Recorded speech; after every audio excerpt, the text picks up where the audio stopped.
I haven't eaten for a long time, so I just... My 7-year-old grandson stole a 10-cent gum from the candy shop I run. Hearing the unbelievable reason for his actions, I was so shocked that I froze. I'm sorry. My husband slapped the gum out of the grandson's hand, who was about to cry while offering it. I won't forgive you. His expression was severe and full of anger. Then, in the next moment, he took an even more surprising action. Stop it, please. My scream echoed through the room as I tried to shield the grandson from the husband. I am Syria, 73 years old. My husband Zach, who is 1 year older, and I run a candy shop together. We were both former teachers and wanted to stay involved with children in some way even after retirement, so we renovated the first floor of our house and started a candy shop. The shop became a haven for local children and was always bustling with activity. Our only son, Greg, who is 47 years old, built a house near ours and lives with his wife, Kathy, and their son, Tom. Kathy was also a teacher but retired to become a housewife after getting married. Our son, who works in sales at a large company, always seemed busy, often leaving household matters to his wife. Kathy had a straightforward personality, and the words she said to me soon after their marriage were shocking. I'm afraid of being bullied by my mother-in-law, so I have no intention of associating with you outside of major family events. Unlike me, who was stunned by her unexpected statement, she showed no sign of remorse. At that moment, I felt uneasy about their married life. As Kathy rarely showed her face as she had declared, our son often brought the grandson to our house. Look, Tom, come here. This candy is delicious. Try it. Oh no, no. Kathy has forbidden it. What? Why? She said candy is bad for the body and never to let Tom eat it. This happened when our grandson reached the age to enjoy candy. Even though I thought it would be good for him, I was unexpectedly refused. She seemed to manage the grandson's life and education with strict control. Knowing her serious and inflexible nature, I couldn't say anything. When Tom turned 5, Kathy became even more determined to prepare him for elementary school entrance exams, increasing her strictness. I don't think it's necessary to force him to take the exam, but if I say anything, it comes back 100-fold. Greg couldn't stand up to his wife and was completely under her thumb. I worry about Tom being so tightly controlled at such a young age. Despite my worries, our grandson was always cheerful and excited about the candy in our shop when he visited. Although our son initially hesitated to give him candy, he eventually started sneaking it to him. He seemed to think that a little enjoyment wouldn't hurt. I love this 10-cent gum. I want to eat 100 of them. You really love that, don't you? Actually, I loved it when I was a kid too. Greg began teaching his son how to make bubble gum, and they looked so happy together. If Tom is this happy, it was worth continuing the candy shop. Warm moments flowed that day. However, a few days later, Kathy stormed into our house with a furious expression. What have you done? You let Tom eat candy without my permission? She ranted as if a fuse had been lit. I manage everything Tom eats. I can't believe you let him eat such unhealthy stuff. Kathy, calm down. I apologize for giving him candy without telling you, but the candy here isn't unhealthy. Despite my words, she was too agitated to listen. Why would former teachers lower themselves to run a tiny candy shop? Don't you feel embarrassed? My husband's face darkened upon hearing her words. Wait a minute, Are you insulting us for running a candy shop?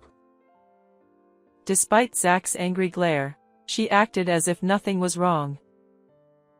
Selling items worth only a few cents for a meager profit.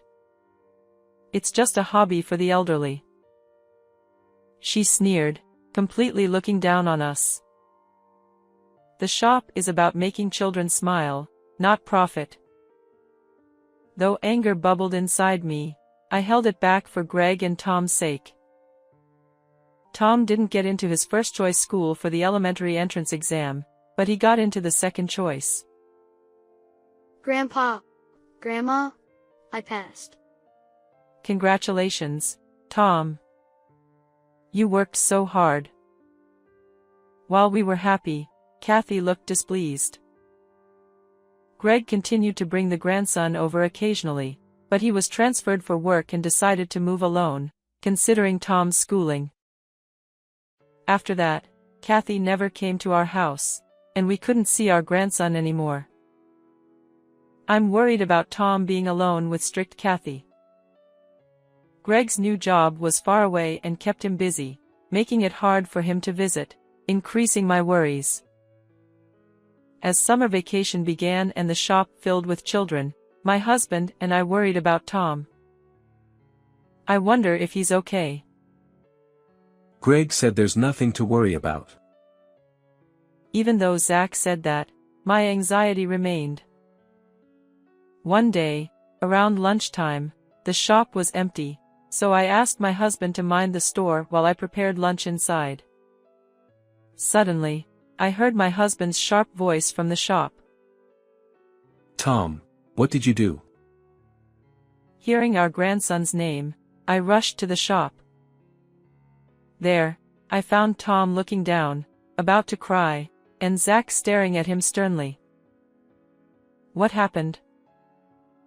Without answering, my husband stared at our grandson. Tell us what you did.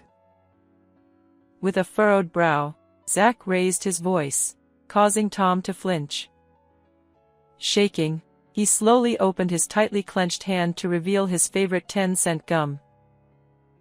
I haven't eaten for a long time, and I was so hungry. Tom, pale and small, wouldn't meet our eyes. Incredibly, our grandson had tried to steal gum. The shock left me paralyzed. I don't believe you would do such a thing without reason. Can you tell us what happened? Hearing my words, tears welled up in his eyes, and he began to cry. I gently patted his back to calm him. Then, he revealed something even more shocking. Mom always makes me do 4th grade problems, but I'm only in 1st grade, so I can't. When I can't, she gets mad and won't let me eat. That's terrible. You can't solve problems for older kids. How can you eat then? He survived by eating school lunches, but with summer vacation, he hadn't eaten in 4 days. Mom always tells me to study and leaves. So I go to the park and drink lots of water to feel full. Unbelievably, Kathy locked the fridge to prevent him from getting food. Even worse, it seemed she turned off the water main, as there was no water available. In this heat, that's dangerous. Hearing this, my anger towards Kathy intensified. Grandpa, I'm sorry for stealing. After finishing his story, Tom tried to return the gum. I won't forgive this. Zach, with bloodshot eyes and a red face, slapped the gum from Tom's hand. Then he raised his hand towards Tom's head.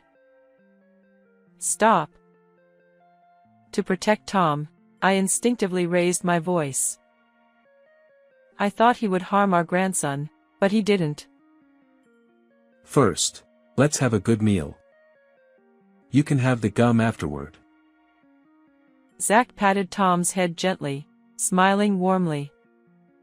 His anger was directed at Kathy, not Tom. Relieved, Tom's stomach growled loudly. Seems you're hungrier now. Let's have lunch. I quickly made Tom's favorite omelet, and he ate to his heart's content. Grandma, your cooking was really delicious. But the 10-cent gum was yummy too.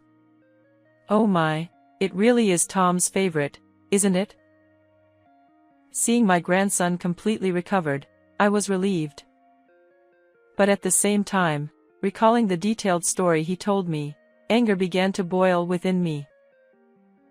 I can't forgive anyone for putting Tom through something like this. According to my grandson, Kathy often said she was going to see her friends and would be out until the morning. Leaving little Tom alone without giving him any food and going out at night is absolutely unacceptable. I decided to take action against such a daughter-in-law and devised a plan. A week later, I contacted Kathy and told her to bring Tom to the shop.